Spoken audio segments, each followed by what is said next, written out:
Baik, Assalamualaikum warahmatullahi wabarakatuh. Perkenalkan, nama saya Arya Rizky Triputra dengan NPM Akhir 067. Di sini saya akan menjelaskan mengenai proyek UTS yang sudah saya kerjakan, di mana saya mendapatkan dataset nomor 4, yaitu berupa dataset dari bank marketing. Jadi, task data mining yang akan saya lakukan adalah klasifikasi, karena bank ingin memprediksi apakah calon nasabah akan berlangganan produk deposito atau tidak, berdasarkan karakteristik dan riwayat interaksi mereka. Program dimulai dari setup dan preparation, dengan diawali mengimport seluruh seluruh library yang dibutuhkan, misal Pandas, NumPy, juga sklearn. Ada juga beberapa library untuk random forest. Lalu dilanjutkan mengimport dataset dari Google Drive, di mana datasetnya bernama bankmarketing.csv. Nah, berikut adalah contoh isi data dari bankmarketing.csv. Lalu berikutnya adalah data exploration untuk membuat data jadi lebih bersih dan lebih baik. Di mana yang pertama, saya melakukan penghapusan beberapa kolom yang tidak digunakan, seperti client ID dihapus karena merupakan identitas unik setiap nasabah yang hanya berfungsi sebagai penanda atau indeks. Lalu kolom hari, karena kolom ini tuh menunjukkan tanggal terakhir kontak dilakukan dalam 1 bulan.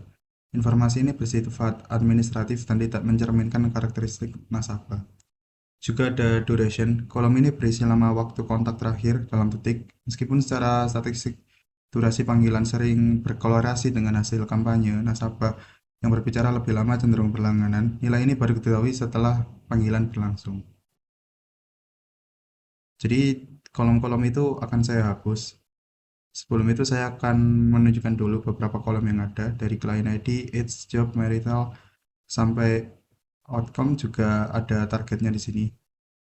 Lalu saya hapus 3 kolom tersebut dengan alasan tadi. Lalu saya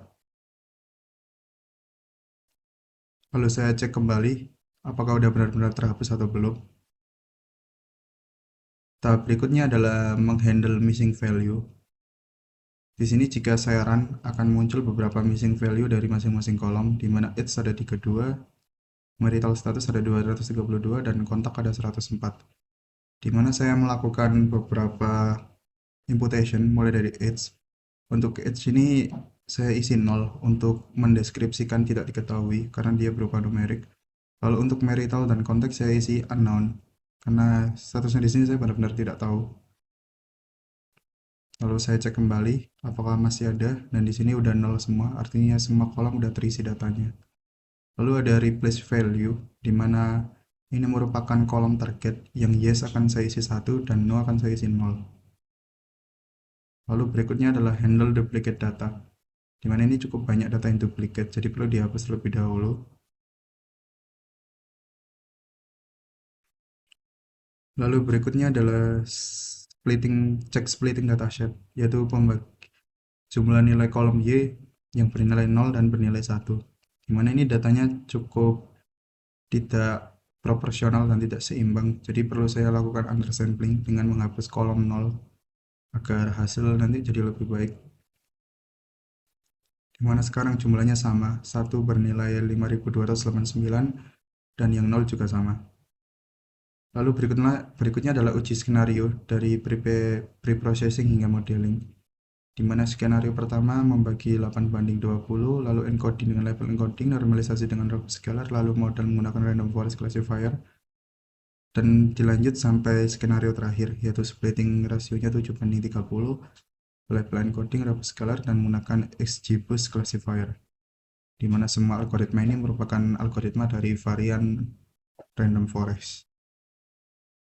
Dimulai dari pemisahan fitur dan target terlebih dahulu, lalu label encoding, lalu robust scalar, lalu menyiapkan beberapa skenario-nya, lalu menjalankan semua skenario,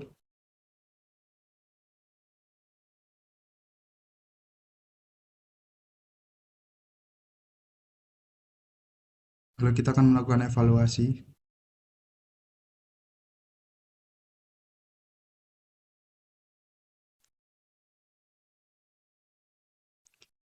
Dan bisa dilihat berikut adalah hasil dari masing-masing skenario yang sudah dilakukan.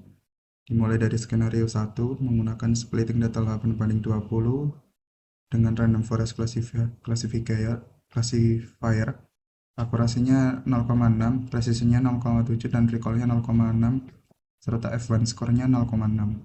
Lalu skenario 2 dengan splitting dataset 8:20 dengan extra tree dengan model extra tree classifier, akurasinya 0,6, presisinya 0,68, recallnya 0,64 dan advance score-nya 0,66. Lalu skenario 4 menggunakan splitting data 7:30, lalu menggunakan model random forest classifier, akurasinya 0,69, presisinya 0,72, recall-nya 0,64 dan advance score-nya 0,68. Lalu skenario nomor 5 dengan 7:30 splitting ratio, lalu menggunakan model extra tree classifier, akurasinya 0,68, precisionnya 0,69, recallnya 0,64 dan advance score-nya 0,67. Lalu skenario nomor 6 dengan splitting rasionya 70:30 menggunakan model XGBoost classifier. Akurasinya sendiri 0,69, presisinya 0,7, recall-nya 0,62 dan advance score-nya 0,67.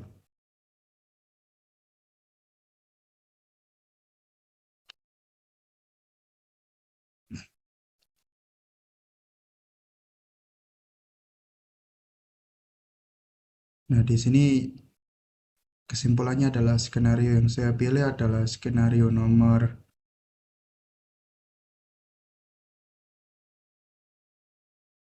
6 karena yang menghasilkan akurasi F1 score paling tinggi adalah skenario nomor 6. Jadi yang saya pilih adalah skenario dari nomor 6.